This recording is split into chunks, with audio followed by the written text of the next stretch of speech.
உலக நடப்புகள் உங்கள் உள்ளங்கைகளில். www.newsbar.lk. அனைவருக்கும் வணக்கம்.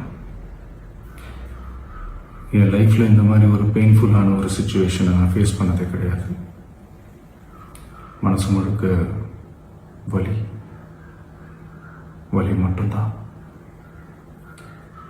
இந்த சுற்றுப்பயணத்தில் என்னென்ன மக்கள் பார்க்க வராங்க, அதுக்கு ஒரே ஒரு காரணம் தான், அவங்க என் மேலே வச்சிருக்கிற அன்பும் பாசம்.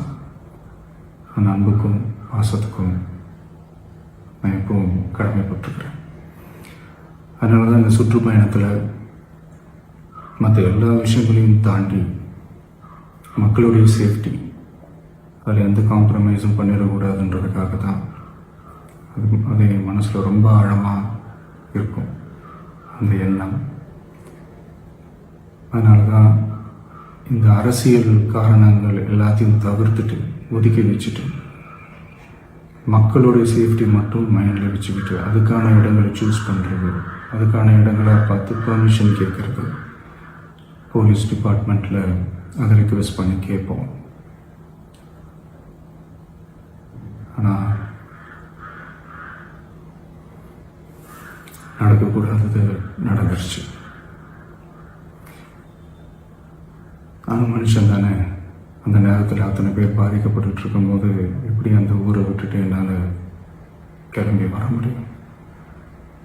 நான் திரும்ப போகணும்னு இருந்துச்சுன்னா அதை ஒரு காரணம் காட்டி அங்கே வேறு சில பதட்டமான சுச்சுவேஷன்ஸ், வேறு சில அசம்பாவிதங்கள், அந்த மாதிரி எதுவும் நடந்துடக்கூடாதுன்றதுக்காக தான் நான் அவாய்ட் பண்ணேன்.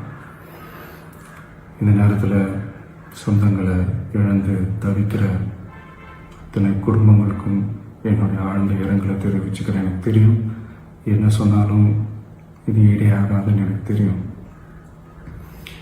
ஹாஸ்பிட்டலில் ட்ரீட் பண்ணிகிட்ருக்கிற எல்லாருமே சீக்கிரமாக க்யூர் ஆகி வரணுன்றது இந்த நேரத்தில் நான் வேண்டிக்கிறேன். கூடிய சீக்கிரமே உங்கள் எல்லாரையும் நான் சந்திக்கிறேன். இந்த நேரத்தில் எங்களுடைய வலிகளை, எங்களுடைய நிலைமையை புரிஞ்சுக்கிட்டு எங்களுக்காக பேசின அரசியல் கட்சிகளை சார்ந்த நண்பர்கள், தலைவர்கள் அனைவருக்கும் என்னுடைய நன்றியை தெரிவிச்சுக்கிறேன். கிட்டத்தட்ட ஒரு 5 மாவட்டத்துக்கு பிரச்சாரத்துக்கு போனோம். இந்த மாதிரி எதுவுமே நடக்கல. ஆனால் கரூரில் மட்டும் ஏன் எப்படி நடக்குது, எப்படி நடக்குது? மக்களுக்கு எல்லா உண்மையும் தெரியும். மக்கள் எல்லாத்தையும் பார்த்துக்கிட்டு இருக்கிறாங்க. கரூரை சேர்ந்த அந்த மக்கள் அந்த உண்மையெல்லாம் வெளியில் சொல்லும்போது எனக்கு கடவுளே நேரில் வந்து இறங்கி அந்த உண்மைகள்லாம் சொல்கிற மாதிரி எனக்கு தோணுச்சு. சீக்கிரமே எல்லா உண்மைகளும் வெளியில் வரும்.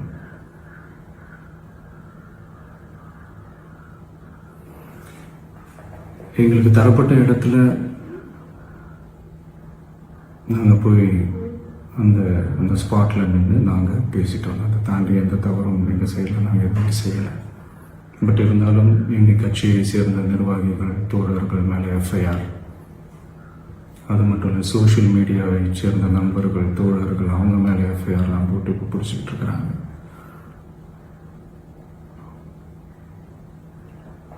சிஎம் சார், உங்களுக்கு ஏதாவது இந்த பழி வாங்கணும் அப்படின்ற எண்ணம் ஏதாவது இருந்துச்சுன்னா என்ன வேணாலும் பண்ணுங்க. அவங்க மேலே கை வைக்காதீங்க. நான் ஒன்று வீட்டில் இருப்பேன், இல்லை நான் ஆஃபீஸில் இருப்பேன். என்ன வேணாலும் செய்யுங்க. நண்பர்களே, தோழர்களே, நம்மளோட அரசியல் பயணம் இன்னும் ஸ்ட்ராங்கராக, இன்னும் தைரியத்தோட கண்டினியூ ஆகும்.